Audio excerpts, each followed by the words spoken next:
uruskan perkataan kamu. Uruskan lidah kamu.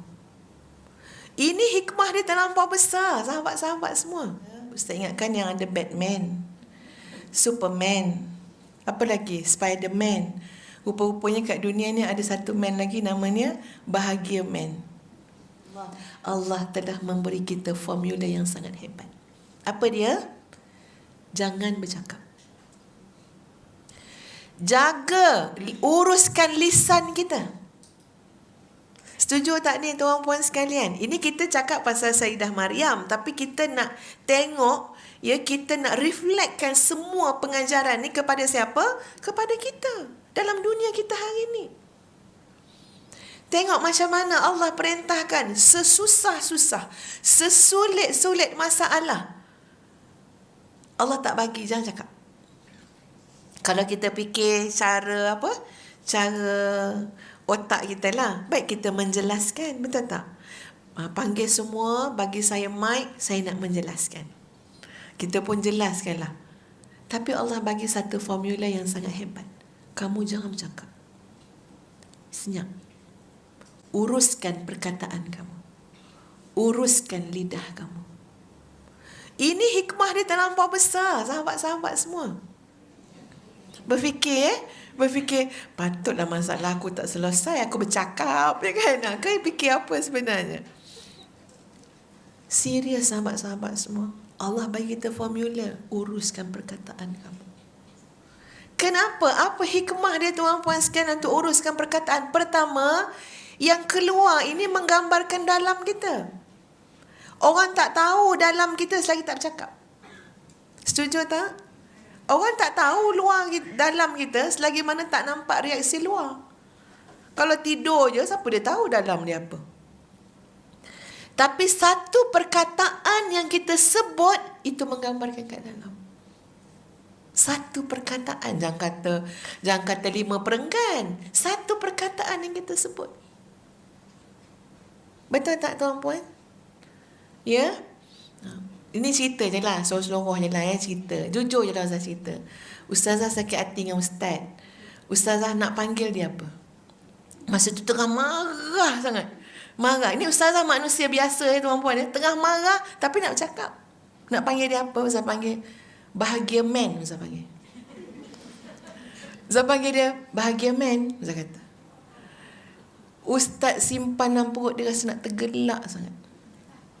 Lepas dialog baru Ustaz kata, Ustaz ingatkan yang ada Batman, Superman, apa lagi? Spiderman. Rupa-rupanya kat dunia ni ada satu man lagi, namanya Bahagia Man.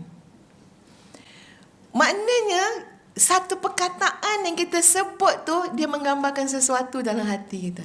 Agak-agak apa gambaran bila Ustaz panggil Bahagia Man tu? Itu gambaran sehat ke tak sehat? Gambaran mujahadah Ustazah.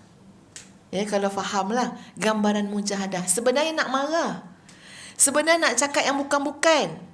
Sebenarnya nak luah macam-macam. Tapi kita cuba cari, jangan teruk sangat. Kita panggil apa? Bahagia Man. Gambaran dia apa? Kat dalam ni mujahadah tau. Kat dalam ni gelora. Tapi sebab ingat, kita bertanggungjawab dengan setiap perkataan yang kita cakap. Itulah sekadar yang boleh panggil Bahagia Man. Tak ada yang kita ungkap di lidah kita kecuali menggambarkan kat dalam. Ya. Sebab tu hikmah yang pertama apa dia? Bila kita menguruskan yang lidah kita tuan-puan sekalian, so kita dapat melindungi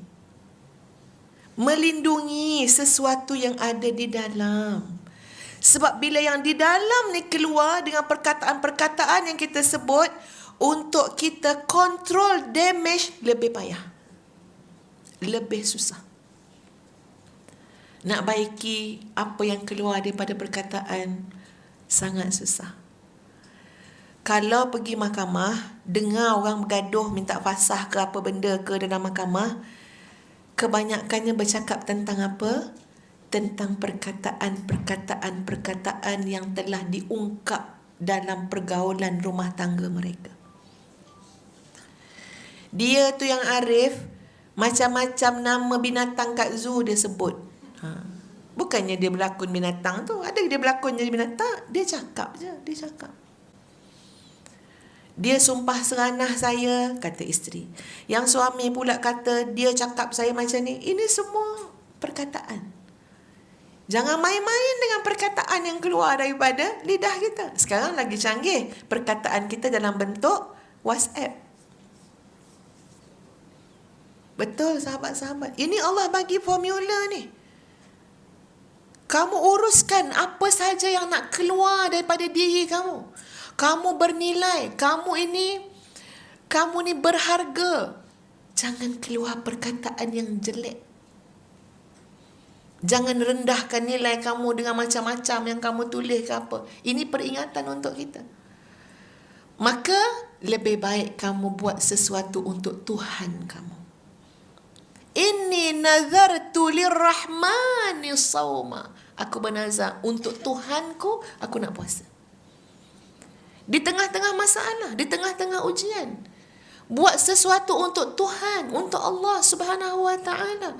Boleh puasa, puasa. Boleh tahajud, tahajud. Boleh sedekah, sedekah. Aku nak buat sesuatu untuk Allah. Jangan hanya fokus kepada masalah ini. Boleh sahabat-sahabat, macam mana kita menyelongkar segala formulasi untuk mencari solusi dalam hidup melalui Al-Quranul Karim daripada kisah Sayyidah Maryam. Kalau semata-mata fikir dalam perutnya ada baby, semata-mata fikir anak yang dah dilahirkan tanpa ayah, otak kita tak larat untuk fikir, tuan-puan. Sebab daripada awal lagi, ia tidak masuk akal. Nak fikir macam mana? Dan ada banyak benda yang kita hadap dalam hidup ni, difikir-fikir lagi sakit. Difikir-fikir, tak tahu nak cakap, kan? Maksud dia apa? Allah tak suruh kita melampau-lampau sangat dalam memikirkannya. Sekarang Allah nak suruh apa yang kamu nak buat lirrahman, untuk Tuhan kamu.